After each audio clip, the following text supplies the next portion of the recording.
कई बंद नाश्ता ही हजम नहीं होंगे जब तक जनानी को चार ला ना लैन या कोई दो चार गाला ना कढ़ लैन बोलते नहीं रोटी हजम ही नहीं होंगी।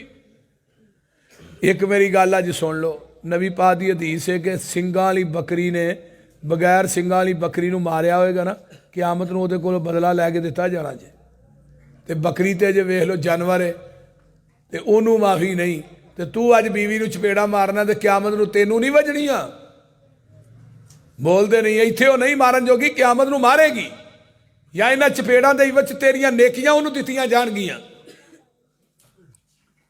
किसी की बेटी ते जुल्म कर लग्या जिहड़ियां अपने घर बेटियां ने इन्हां वल भी वेखो क्योंकि जिस टोपे देना उस टोपे लैना भी पैना है। दुनिया मकाफात अमल है जैसा करोगे वैसा ही भरोगे। अज किसी की बेटी नूं परेशान करदे हो किसी की बेटी नूं मारदे हो किसी की बेटी नूं गालियां देंदे हो तेरियां बेटियां भी किसी घर च जानियां ने तेनूं मौत नहीं आएगी उस वक्त तक जब तक तू एक खमियाजा भुगतेगा नहीं। जिस टोपे देना है उस टोपे लेना भी है। मेरे भाइयों नबी अलैहिस्सलाम दी हदीस है ना खैरुकुम ले अहलिही तुहाडे विचों बेहतर ओ है जेड़ा अपने बीवी बच्चियां वास्ते बेहतर है।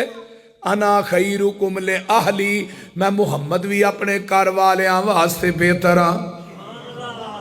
कई बंदे ने फोन ते गैर औरतां नाल गल करन दे घंटियां दे हिसाब नाल ते बीवी अगर घर आए बुला ले तो मगर चढ़ जाते हैं। गैरां नूं पैसे भी खुआंदा है सूट भी लै लेकिन बीवी बच्चियां नूं कुछ नहीं लैके देता। साडा जदों दा मोबाइल आया ना इन्हें फड़ के नौजवान नस्ल का बेड़ा गर्क कर दिता। मेरा एक वकील है दो एक नहीं बल्कि कई वकील ने उन्हें कहा जी जदों दा मोबाइल आया उदों की अदालतों के अंदर निकाह की शरह जी है बहुत ज्यादा वध गई है। एक पासे कुटहरे च बुढ़ा मां प्यो खड़ा दूजे पासे धी खड़ी है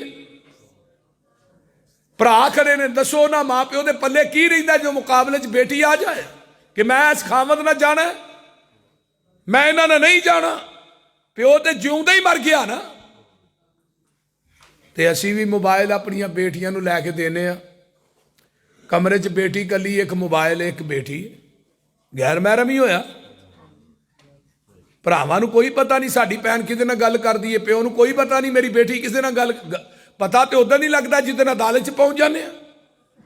अल्लाह ताला साडियां इज्जतां नूं महफूज फरमाए साडियां बेटियां नूं अल्लाह महफूज फरमाए साडियां भैणां दियां इज्जतां नूं अल्लाह महफूज फरमाए।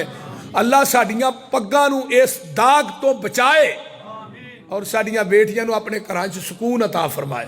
उची कह दो आमीन। तो मैं बात कर रहा कि नबी पाक सल्लल्लाहु अलैहि वसल्लम अपनियां बीवियां वास्ते किन्ने हुण नबी दी सीरत अपनानी चाहिए है कि नहीं बोलो फिर हदीस सुनिए अमल करना चाहिए कि नहीं।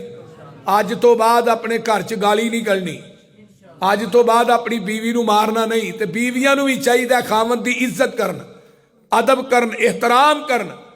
नबी पाक ने फरमाया जिस औरत का खावंद नाराज है उस औरत की इबादत की रब नूं लोड़ ही कोई नहीं।